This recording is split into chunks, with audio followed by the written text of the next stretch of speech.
বস, কাজ হয়ে গেছে। ওকে হাত পা বেঁধে একদম কবজায় এনে ওই পাশের ঘরে বসিয়ে রেখেছি। নির্ভার কোনো কথা বলল না, শুধু হাতের ইশারায় গার্ডকে বেরিয়ে যেতে বলল।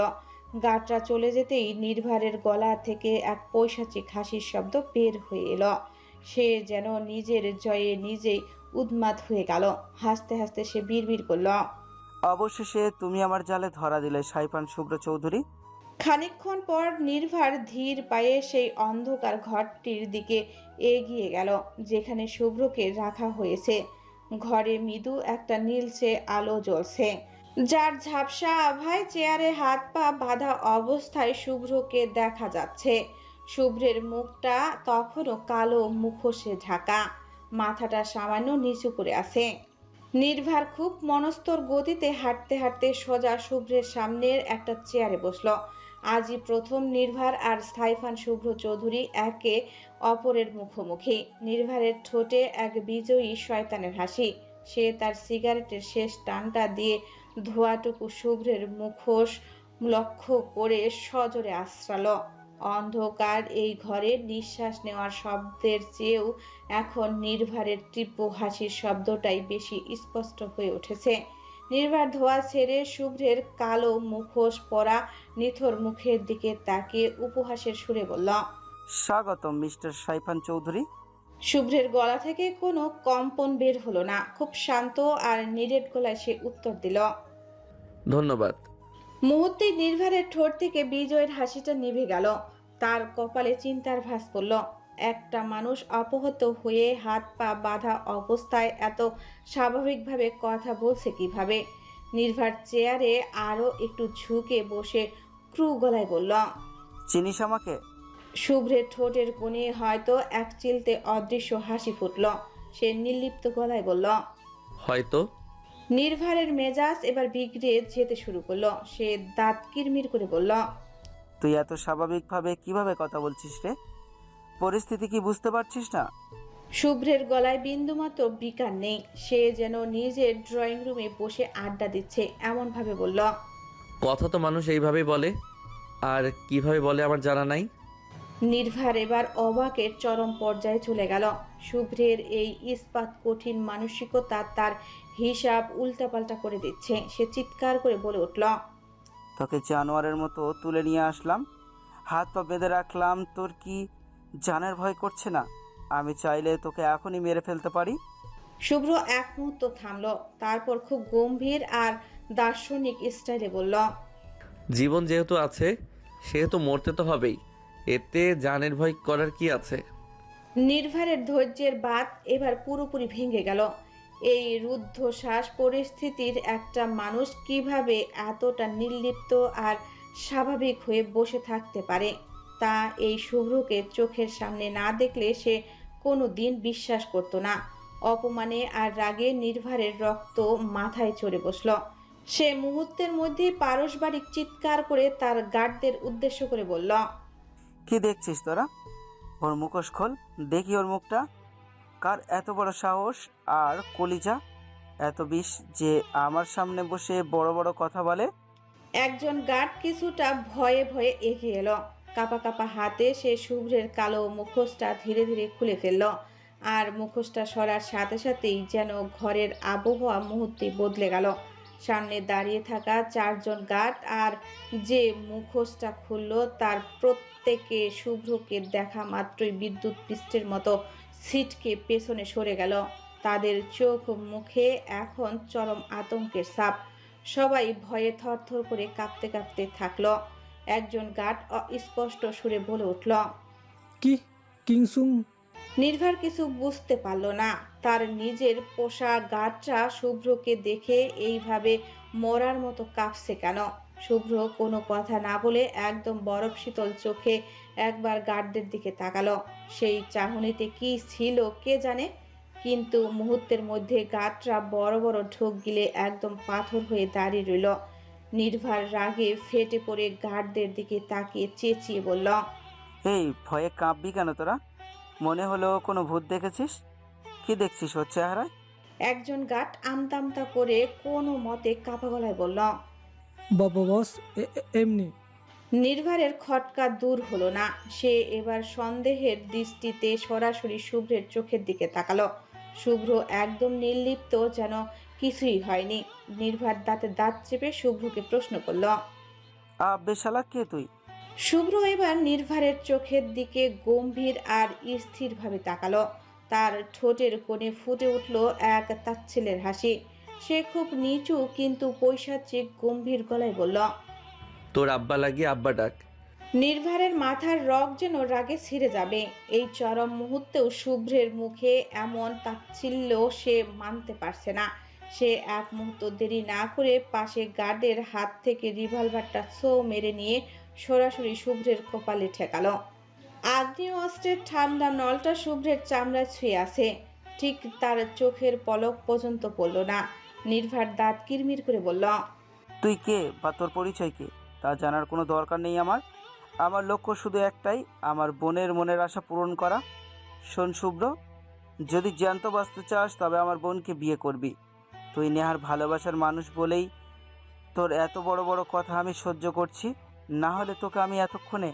নির্ভর বাক্যটা শেষ করার সুযোগ পেল না। শুভ্র একদম নিচু কিন্তু পাথরের মতো ভারী গলার মাঝ পথেই বলে উঠল। তুই আমার বাল করবি। কথাটা শুনে নির্ভারের সারা শরীরে যেন আগুন ধরে গেল। সে রাগে চিৎকার করে উঠল।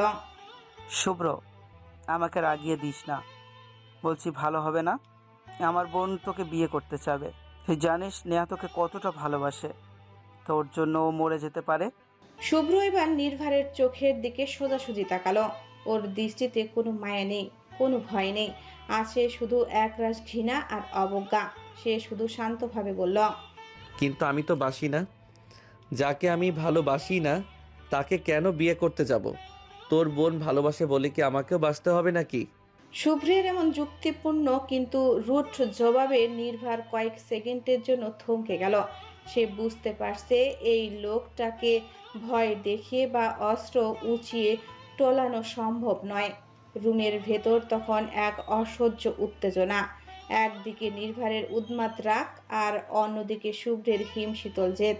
নির্ভারের চোখের মণি দুটো রাগে চিকচিক করে উঠল। সে রিভলভারটা শুভ্রের কপাল থেকে সরিয়ে নিয়ে শেষবারের মতো শান্ত কিন্তু চরম হুঁশিয়ারি দিয়ে বলল। তাহলে তুই নেহাকে বিয়ে করবি না, এটাই তোর শেষ কথা? শুভ্রের গলার কোনো দ্বিধা নেই, কোনো জড়তা নেই। সে নির্ভারের চোখের দিকে তাকিয়ে এক শব্দে উত্তর দিল। হুম। নির্ভার এবার বিকট একটা হাসি দিল, যে হাসিতে কেবল শয়তানি মাখানো। সে চেয়ার ছেড়ে উঠে দাঁড়িয়ে বলল। ঠিক আছে, তাহলে জেনে রাখ, আমার বোনকে বিয়ে না করলে তুই তিলে তিলে শেষ হবি। তোর এই অহংকার আমি গুড়িয়ে দিব। বলেই নির্ভার তার পেছনে দাঁড়িয়ে থাকা গার্ডদের দিকে ফিরে পাথরের মতো শক্ত গলায় আদেশ দিল। শোন, এক সেকেন্ডে সেকেন্ডে লাঠি দিয়ে আঘাত করবি। যতক্ষণ না নেহাকে বিয়ে করতে রাজি হচ্ছে ততক্ষণ একটা সেকেন্ডের জন্যও থামবি না। ওর শরীরটা আজ থেঁতলে দে। নির্ভারের এই ভয়ঙ্কর হুকুম শুনে গার্ডরা সবাই যেন জমে গেল। তারা একে অপরের দিকে তাকাচ্ছে কিন্তু কেউ এগিয়ে যাওয়ার সাহস পাচ্ছে না। একজন গার্ড অনেক কষ্টে নিজের ঢোক গিলে কাঁপা কাঁপা গলায় বলল। বস, মারতেই হবে? এভাবে অন্ধকারে বেঁধে রাখলেই তো হয়। মানে নির্ভার বাস পড়ার মতো শব্দে ধমকে উঠল। সে রাগী দৃষ্টিতে গার্ডটার দিকে তাকালো। তার চাহনিতে স্পষ্ট মৃত্যু পরোয়ানা। গার্ডটা ভয়ে চমকে উঠল। তার কপালে বিন্দু বিন্দু ঘাম জমেছে। ঠিক সেই মুহূর্তে গার্ডটা ভীতু চোখে শুভ্রের দিকে তাকালো। শুভ্রও সেই সময় গার্ডটার দিকে এক অদ্ভুত আর রহস্যময় দৃষ্টিতে তাকালো। সেই চোখের ইশারায় কি গোপন সংকেত ছিল তা কেবল তারাই জানে। মুহূর্তের মধ্যে পরিস্থিতি বদলে গেল। নিজেদের ভয় লুকানোর জন্যই হোক বা বসের হুকুম মানতেই হোক, গার্ডরা ভারী লাঠিগুলো উঁচিয়ে ধরল। তারপর সজোরে একের পর এক আঘাত করতে শুরু করলো শুভ্রের শরীরে। লাঠির প্রতিটি আঘাতে ঘরটা প্রতিধ্বনিত হচ্ছে, কিন্তু অদ্ভুত বিষয়, শুভ্রের মুখ দিয়ে একটা আর্তনাদ বের হচ্ছে না। সে যেন ব্যথার ঊর্ধ্বে চলে গেছে। নির্ভারের ঠোঁটে তখন এক পৈশাচিক তৃপ্তির হাসি। সকাল সকাল নির্ভার আর নেহা হাসতে হাসতে ড্রয়িং রুমে বসে কফি খাচ্ছে। দু ভাই বোনের মুখে এক পৈশাচিক শয়তানি হাসি, যেন তারা কোনো রাজ্য জয় করে ফেলেছে। ঠিক এমন সময় একজন গার্ড এসে মাথা নিচু করে নির্ভারকে জানালো, বস গুনে গুনে 300টা আঘাত করেছি, কিন্তু ওর মুখ দিয়ে একটা হ্যাঁ শব্দও বের করতে পারিনি। সারা শরীর লাঠির আঘাতে ক্ষতবিক্ষত হয়ে গেছে, নীল হয়ে ফুলে আছে সব জায়গা, তবুও জেদ ছাড়ছে না। কথাটা শোনা মাত্রই নেহা কফির মগটা ধপ করে টেবিলের উপরে রেখে উঠে দাঁড়ালো। তার চোখ মুখে এবার এক অদ্ভুত উত্তেজনা। সে দৃঢ় গলায় বলল, আমি কথা বলবো শুভ্রের সাথে, দেখবো ওর জেদ আর কত বড় ওর কলিজা। নির্ভার একটা তৃপ্তির হাসি দিয়ে গার্ডকে ইশারা করল। ওকে নিয়ে যা। গার্ডের পিছু পিছু নেহা সেই অন্ধকার স্যাঁতস্যাঁতে রুমটাতে এসে ঢুকল। ঘরের ভেতরটা গুমট আর ভারী হয়ে আছে। শুভ্র তখনও সেই চেয়ারটায় মাথাটা পেছনের দিকে হেলিয়ে দিয়ে নিশার হয়ে বসে আছে। তার সিল্কি চুলগুলো এখন ঘাম আর রক্তে লেপ্টে এলোমেলো হয়ে কপালে এসে পড়েছে। ঠোঁটের কোণ দিয়ে শুকনো রক্তের রেখা, আর সেরা শার্টের ফাঁক দিয়ে স্পষ্ট দেখা যাচ্ছে লাঠির শত শত আঘাতের চিহ্ন। শুভ্রকে এই অবস্থায় দেখে নেহার কলিজার ভেতরটা এক মুহূর্তের জন্য মোচড় দিয়ে উঠল। যতই স্বার্থপর হোক, দিন শেষে সে শুভ্রকে পাগলের মতো ভালোবাসে, আর নিজের ভালোবাসার মানুষকে এভাবে রক্তাক্ত অবস্থায় দেখার ক্ষমতা কোনো নারীর থাকে না। তবুও নিজেকে সামলে নিয়ে নেহা পাথরের মতো মুখ করে শুভ্রের সামনে এসে দাঁড়ালো। শুভ্র খুব ধীরভাবে চোখের পাতা মেলল। ঝাপসা কিন্তু তীক্ষ্ণ দৃষ্টিতে সে নেহার দিকে তাকালো। নেহা কম্পিত কণ্ঠে সরাসরি প্রশ্ন করল, আমাকে বিয়ে করতে তোমার আসলে সমস্যাটা কোথায় শুভ্র? শুভ্র কোনো ক্লান্তি ছাড়াই খুব নিরেট গলায় উত্তর দিল, আমার কাছে এর কোনো ব্যাখ্যা নেই, শুধু একটাই উত্তর আছে, আমি তোমাকে বিয়ে করব না। নেহার চোয়াল শক্ত হয়ে এলো। সে তিক্ত স্বরে আবার বলল, কেন? আমি কি দেখতে খারাপ, নাকি আমি একসময় ধর্ষিত হয়েছিলাম বলে আমার ওপর তোমার এত ঘৃণা? শুভ্র একটা দীর্ঘশ্বাস ফেলল। তার কণ্ঠস্বরের কোনো ঘৃণা ছিল না, ছিল এক অদ্ভুত গাম্ভীর্য। সে বলল, নারীকে আমি সবসময় সম্মান করিনি। হ্যাঁ, তুমি ধর্ষিতা হয়েছিলে, সেটা তোমার ভাগ্যের পরিহাস, এতে তোমার কোনো হাত নেই, তাই সেটা নিয়ে তোমাকে ছোট করার রুচি আমার নেই। আমি তোমাকে ওভাবে দেখি না। নেহা এবার প্রায় ভেঙে পড়ল। সে শুভ্রের হাঁটুর কাছে বসে পড়ে আর্তনাদ করে বলল, তাহলে আমাকে বিয়ে করতে কেন চাচ্ছ না? শুভ্র, আমি তোমাকে সত্যি ভালোবাসি, আমার সবটুকু দিয়ে ভালোবাসি। বিশ্বাস করো, তুমি শুধু একবার আমাকে নিজের করে নাও। আমি প্রমিস করছি, তোমার সব কথা আমি অক্ষরে অক্ষরে শুনবো, তোমার সব আদেশ আমি মাথা পেতে নেব। শুধু আমাকে ফিরিয়ে দিও না শুভ্র। শুভ্র নেহার চোখের দিকে তাকিয়ে এক বুক যন্ত্রণা চেপে খুব শান্তভাবে বলল, ভালোবাসার অর্থ তো তুমি বোঝো নেহা। তাহলে আমার হৃদয়ে যদি আগে থেকে অন্য কেউ রাজত্ব করে, তাকে সেখানে রেখে আমার এই মন কিভাবে তোমাকে গ্রহণ করবে? আমি চাইলেও তো তোমাকে এই হৃদয়ে জায়গা দিতে পারবো না। শুভ্রের মুখ থেকে এই কথাগুলো বেরোনো মাত্রই নেহার চেহারার মায়া উভরে গেল। তার চোখ মুখ পাথরের মতো শক্ত হয়ে এলো।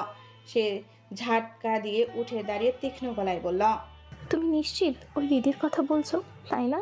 হৃদির নামটা কানে আসা মাত্রই শুভ্রের সারা শরীর যেন একটা বৈদ্যুতিক শক লাগলো। এত অত্যাচারও যে চোখ দুটো পাথরের মতো ছিল, সেই চোখগুলো মুহূর্তেই ঝাপসা হয়ে এলো। হৃদির অভাব তাকে এক নিমিষে প্রচণ্ড দুর্বল করে দিল। নেহা শুভ্রের এই নীরবতা আর চোখের পানি দেখে হিংসায় জ্বলে উঠল। সে শুভ্রের একদম মুখের কাছে মুখ এনে দাঁত কিরমির করে বলল, যদি তোমার জীবনে ওই রীতিই না থাকে, যদি তুমি ওকে আর কোনোদিন ফিরেই না পাও। শুভ্রের বুকের ভেতরটা যেন খা খা করে উঠল। সে নিজের অজান্তেই অস্পষ্ট সুরে আর প্রচণ্ড অসহায়ত্ব নিয়ে বলে উঠল, পাগল হয়ে যাব আমি, ধ্বংস হয়ে যাব আমি। শুভ্রের গলায় হৃদির প্রতি এমন টান দেখে নেহার ভেতরে থাকা নারী সত্তাটা ঈর্ষায় হিতাহিত জ্ঞান হারিয়ে ফেলল। সে নিশ্চিত হয়ে গেল যে এই পুরুষের হৃদয়ে অন্য কারো জন্য আর তিল পরিমাণ জায়গায়ও অবশিষ্ট নেই। নেহার রাগে অন্ধ হয়ে হিসিয়ে বলল, যেখানে সাইফান শুভ্র চৌধুরী আমার নয়, সেখানে সাইফান শুভ্র চৌধুরীর ধ্বংসই প্রাপ্য। নেহা ড্রয়িং রুমে ফিরে এসে পাগলের মতো হাতের কাছে যা পাচ্ছে সব কিছু আছাড় দিয়ে ভাঙচুর করতে লাগলো। দামি কাচের ফুলদানি থেকে শুরু করে শোপিস সব মাটিতে পড়ে চুরমার হয়ে যাচ্ছে।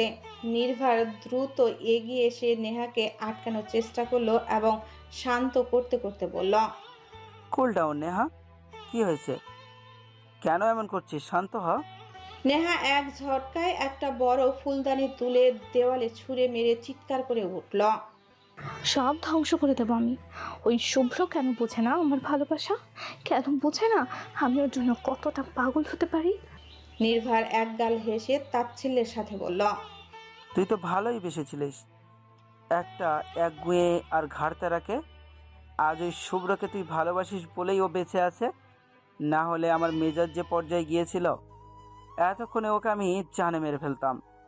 নেহা এবার নির্ভারের শার্টের কলার চেপে ধরে চোখে আগুন নিয়ে বলল, ওই ঘাট তারাকেই আমার লাগবে। আমি কিচ্ছু বুঝি না। ওকে ছাড়া অন্য কোনো পুরুষের প্রতি আমার বিন্দু মাত্র আগ্রহ আসে না। ওকেই আমার ভালো লাগে, ওকেই চাই আমার জীবনে, যেইভাবেই হোক।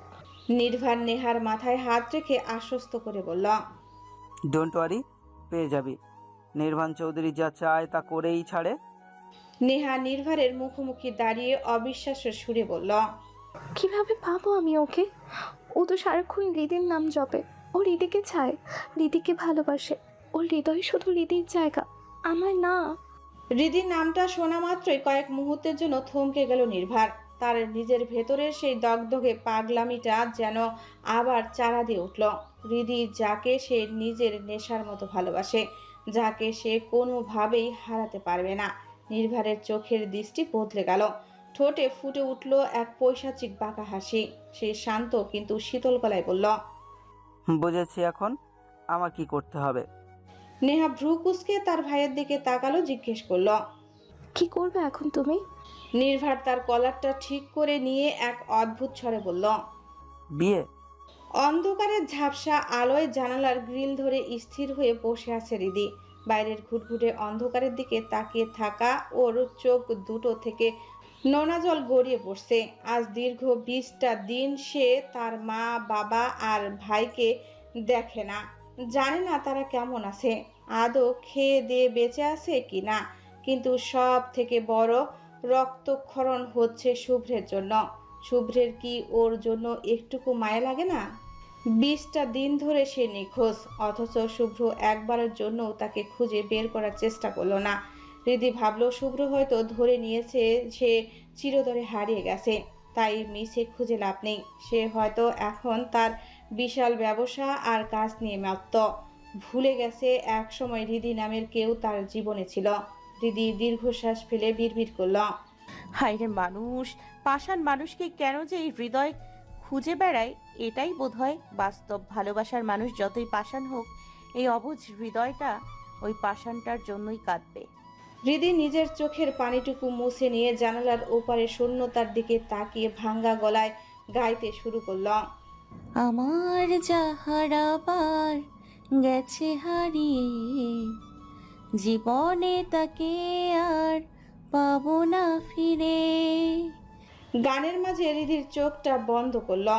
অন্ধকারে কল্পনাতে ভেসে উঠল শুভ্রের মায়াবী মুখটা। হৃদি চোখ বন্ধ করেই গেয়ে উঠল, নীর ভেঙে পাখি গেছে উড়ে, আমার হৃদয় মরু ভূমি করে, মরিচিকার মতো আমায় রয়েছে ঘিরে, জানি না আজ সে কার দখলে। বাহ, খুব সুন্দর গান গাও তো তুমি। হঠাৎ কারো গম্ভীর কণ্ঠস্বরে চমকে উঠল হৃদি। গান থামিয়ে ঝট করে তাকিয়ে দেখলো দরজার কাছে হেলান দিয়ে দাঁড়িয়ে আছে নির্ভার। ওর ঠোঁটের সেই পরিচিত রহস্যময় হাসি মুহূর্তে হৃদির ঘৃণা ভরে চোখ সরিয়ে নিল। এই লোকটাকে দেখলে ওর পিত্তি জ্বলে ওঠে, মনে হয় নরকের কোনো শয়তান ওর সামনে দাঁড়িয়ে আছে। হৃদি কোনো উত্তর না দিয়ে আবার জানালার দিকে মুখ ঘুরিয়ে পাথরের মতো বসে রইল। নির্ভার ধীর পায়ে ঘরের ভেতরে ঢুকে হৃদির একদম কাছে এসে দাঁড়ালো। ও জানে হৃদি ওকে কতটা ঘৃণা করে, কিন্তু সেই ঘৃণাই যেন নির্ভারের নেশা বাড়িয়ে দিচ্ছে। নির্ভার হৃদির পাশে বসে একটু আয়েশ করে গলা খাকারি দিল। ওর চোখে মুখে এক অদ্ভুত দ্রুততা। সে হৃদির দিকে তাকে শান্ত গলায় বলল, তোমার বন্দিদশা এবার শেষ হৃদি, অনেক হয়েছে, আর এভাবে অন্ধকারে থাকতে হবে না। এখন থেকে তুমি বাইরের আলো দেখতে পারবে, মুক্ত বাতাসে নিঃশ্বাস নিতে পারবে। বাড়ি যাওয়ার কথা শুনে হৃদির স্নান হয়ে যাওয়া চোখে মুখে এক মুহূর্তের জন্য আশার আলো ঝলকে উঠল। সে অবিশ্বাস্য সুরে জিজ্ঞেস করল, সত্যি বলছেন? আমাকে আমার মা বাবার কাছে যেতে দেবেন? আমাকে ছেড়ে দেবেন? নির্ভার একটা বাঁকা হাসি দিয়ে বলল। ছেড়ে দেব, তবে একটা ছোট্ট শর্ত আছে। হৃদির বুক ঢিপ ঢিপ অবস্থায় বলল। কি শর্ত? নির্ভার এবার হৃদির চোখের দিকে সরাসরি তাকিয়ে অত্যন্ত স্থির গলায় বলল। শর্তটা হলো আমাকে বিয়ে করতে হবে। হৃদি যেন আকাশ থেকে পড়ল। মুহূর্তেই ওর মুখটা ফ্যাকাশে হয়ে গেল। সে ঘৃণায় শিউরে উঠে তড়িৎ গতিতে বলল, অসম্ভব। এইটা আমি মরে গেলেও পারবো না। আপনি কি করে ভাবলেন আমি আপনাকে বিয়ে করব? নির্ভারের চেহারার কোনো ভাবান্তর হলো না। সে আগের মতোই নির্বিকার থেকে বলল, এত উত্তেজিত হচ্ছে কেন? তুমি পারবে কি পারবে না সেটা তো জানতে চাইনি আমি। আমি তোমাকে শুধু আমার সিদ্ধান্তটা জানালাম। আমি তোমাকে বিয়ে করব, আর সেটাই ফাইনাল। হৃদি এবার রাগে আর অপমানে ফেটে পড়ল। সে চিৎকার করে বলল, এখানে মরে গিয়ে পৌঁছে যাব, তবু আপনার মতো একটা জানোয়ারকে আমি বিয়ে করব না, কোনো দিন না। হৃদির ঘৃণা ভরা কথা শুনে নির্ভার অট্টহাসিতে ফেটে পড়ল। হৃদি রাগে ফুঁসছে। তার যদি সামর্থ্য থাকতো তবে এই নির্ভারকে এখনই শেষ করে ফেলতো। নির্ভার হাসি থামিয়ে ক্রু গলায় বলল, জানি তুমি এত সহজে রাজি হবে না, তার জন্যই তোমাকে খুশি করতে একটা স্পেশাল সারপ্রাইজ এনেছি। সারপ্রাইজটা এত সুন্দর যে ওটা দেখার পর তুমি নিজেই নেচে নেচে আমাকে বিয়ে করতে চাইবে। হৃদি ভ্রু কুঁচকে সন্ধিয়ান চোখে তাকালো। তার মনে কু ডাক ডাকছে। সে কাপা গলায় জিজ্ঞেস করলো, সারপ্রাইজ? কিসের সারপ্রাইজ? নির্ভার কোনো উত্তর দিল না। সে ধীর পায়ে উঠে দাঁড়ালো এবং পকেট থেকে একটা সাদা রুমাল বের করলো। রুমালটা নাকের কাছে নিয়ে একবার গভীর ঘ্রাণ নিল সে। তারপর হঠাৎ করেই বাম হাত দিয়ে হৃদিকে হ্যাঁচকা টান দিয়ে দাঁড় করিয়ে দিল। হৃদি কিছু বুঝে ওঠার আগেই নির্ভার তার পেছনে গিয়ে চোখের উপর রুমালটা শক্ত করে বাঁধতে বাঁধতে বলল, চলো তোমাকে নিয়ে যাই সেই কাঙ্ক্ষিত সারপ্রাইজটা দেখাতে, যেখানে তোমার সব প্রশ্নের উত্তর অপেক্ষা করছে। নির্ভার হৃদির হাত শক্ত করে ধরে এক রকম টেনে হিঁচড়ে সেই অন্ধকার সিঁড়ি দিয়ে নিচে নামতে লাগলো। হৃদি অন্ধকারে কিছুই দেখতে পারছে না, শুধু তার বুকটা দুরু দুরু কাঁপছে।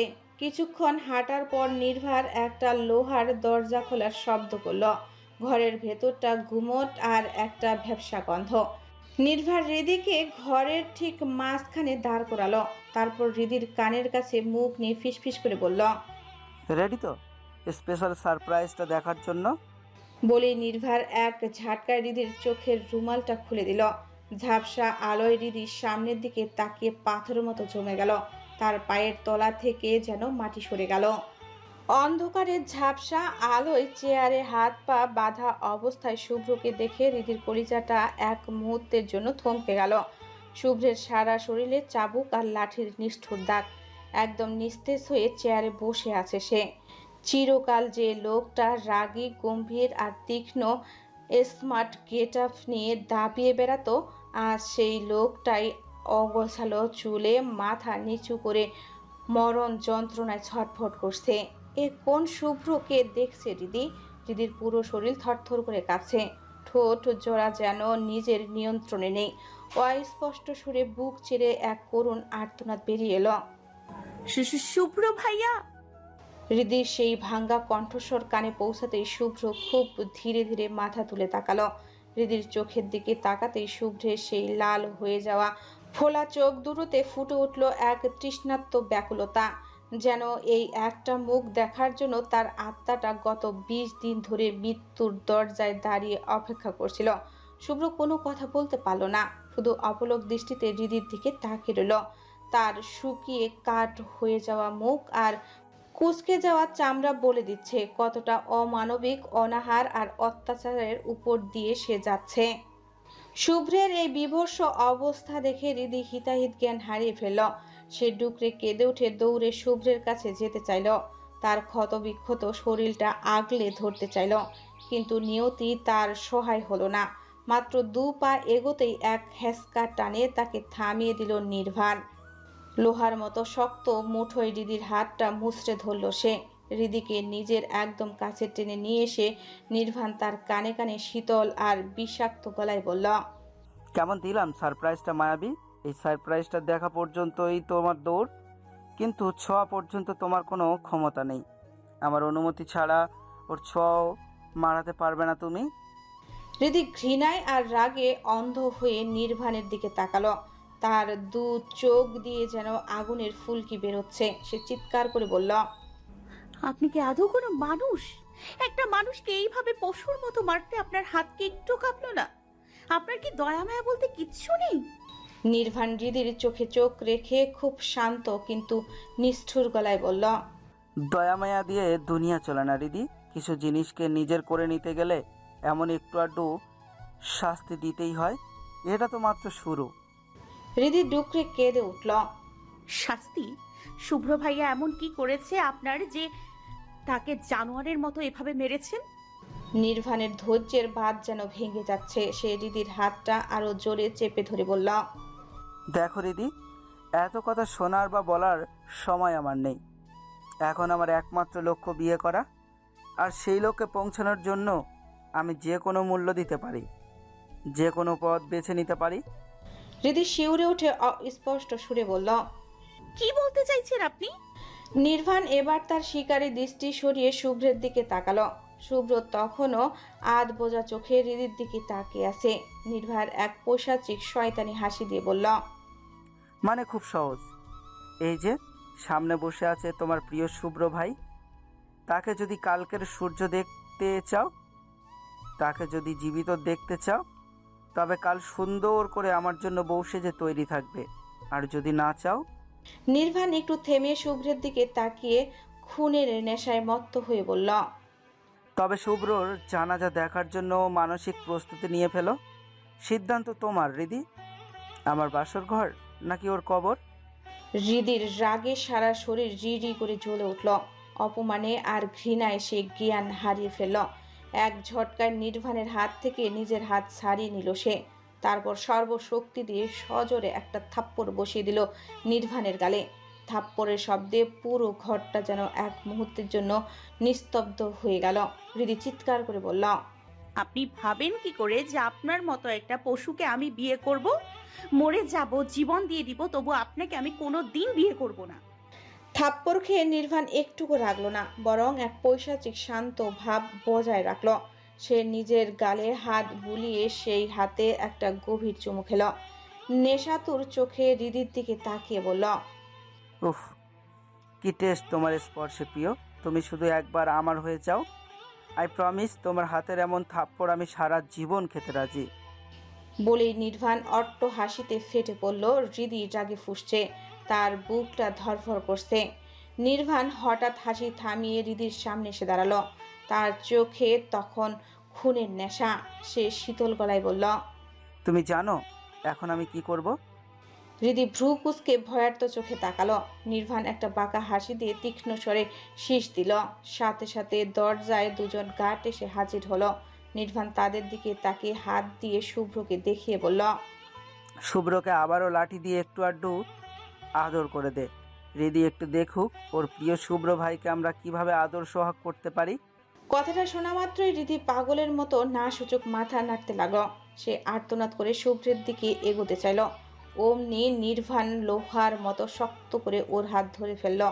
হৃদি ছটফট করছে, কিন্তু নির্ভানের মুঠো থেকে বের হতে পারছে না। চোখের সামনে গাঁটরা সোজা শুভ্রের সামনে গিয়ে দাঁড়ালো। শুভ্রের সেই ক্ষত বিক্ষত শরীরের উপর আবারও লাঠির অমায়িক আঘাত পড়তে শুরু করল। শুভ্র ব্যথায় আর্তনাদ করে উঠল। যতই সে শক্তিশালী হোক, তার শরীরটাও তো রক্ত মাংসরই তৈরি। কত মারি বা সহ্য করবে সে? শুভ্রের সেই বুক চেরা চিৎকার যেন তীরের মতো গিয়ে হৃদির কলিজায় বিচ্ছে। হৃদি আর নিজেকে সামলাতে পারল না। সে গার্ডদের দিকে তাকে চিৎকার করে কান্নায় ভেঙে পড়ল। আল্লাহর দোহাই লাগে, থামেন। এইভাবে পাষাণ হয়ে মারবেন না ওকে, প্লিজ থামেন, ও মরে যাবে, দয়া করে থামেন। হৃদির আত্মচিৎকার গার্ডদের কানে পৌঁছাচ্ছে না। তারা যন্ত্রের মতো নির্ভারের আদেশ পালন করে যাচ্ছে। একের পর এক লাঠির আঘাত শুভ্রের রক্তাক্ত শরীরে আছড়ে পড়ছে। হৃদি পাগলের মতো চিৎকার করছে, ছটফট করছে।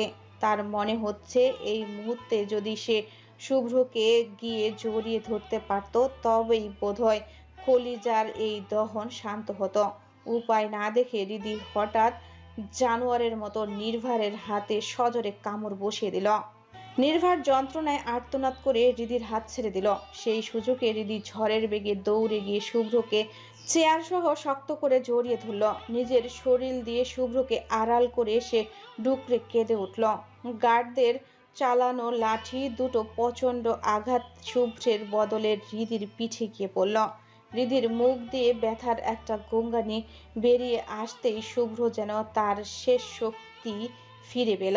সে জানোয়ারের মতো গর্জন করে চিৎকার করে উঠল।